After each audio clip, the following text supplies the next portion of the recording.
Before we can dive further into how dynamic typing works and both its advantages and its disadvantages, we need to talk a bit about the types that exist in JavaScript, the types of data that you can store in a variable.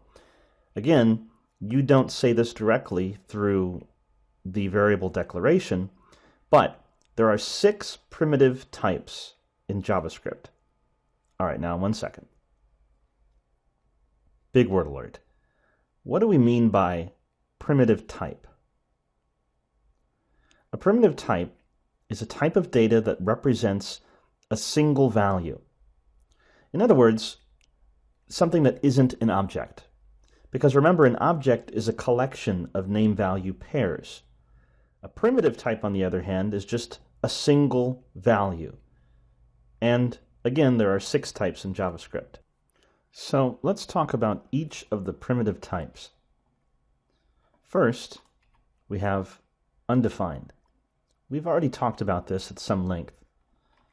Undefined represents a lack of existence, and it's what the JavaScript engine sets variables to initially, and it'll stay undefined unless you set the variable to have a value. So you really shouldn't use this as far as setting a value. You shouldn't say a variable equals undefined. Just let that be the thing that means the code has never set the value. But you can certainly test for it.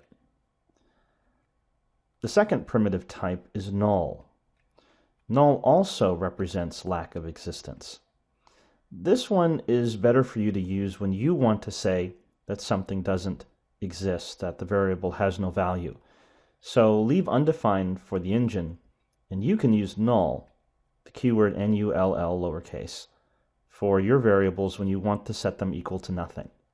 Next is Boolean. This is familiar to most programmers.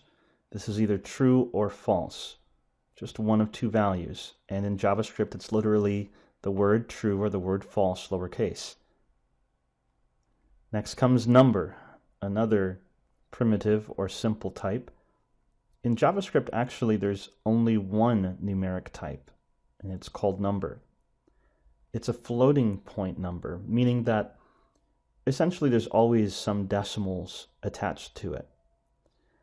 Unlike other programming languages, others might have integer and decimal and other specific numeric types.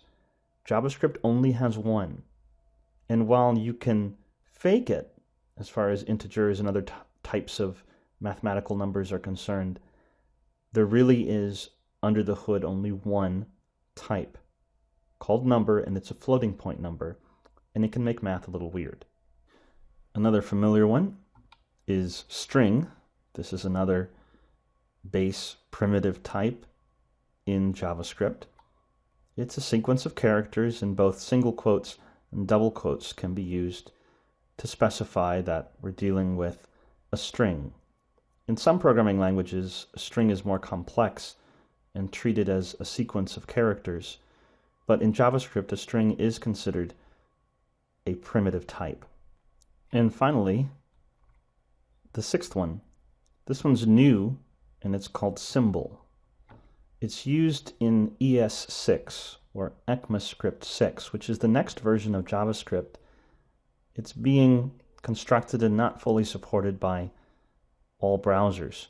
So we're not going to talk about this here, but as time goes on in this course, I'll occasionally post bonus lectures, especially throughout this year as more and more is talked about with ECMAScript 6. But for our purposes, we're just going to ignore the symbol as a primitive type in this course. However, it's just good that you know that it's coming. So that's it. The 6 primitive types in JavaScript: undefined, null, Boolean, number, string, and symbol. Are you bored yet? I know. Well, we just needed to establish this because understanding the primitive types and the fact that we're dealing with dynamic typing, that is, that the engine is figuring out what type a variable is on the fly, is key to understanding certain aspects of JavaScript and really weird, funky problems and bugs that you can come up with that can be difficult to debug or understand. So we needed to first establish types, and we'll focus on primitive types here. And then we're going to move on to another topic, and then combine these two topics to fully understand some things that people normally have problems with in JavaScript.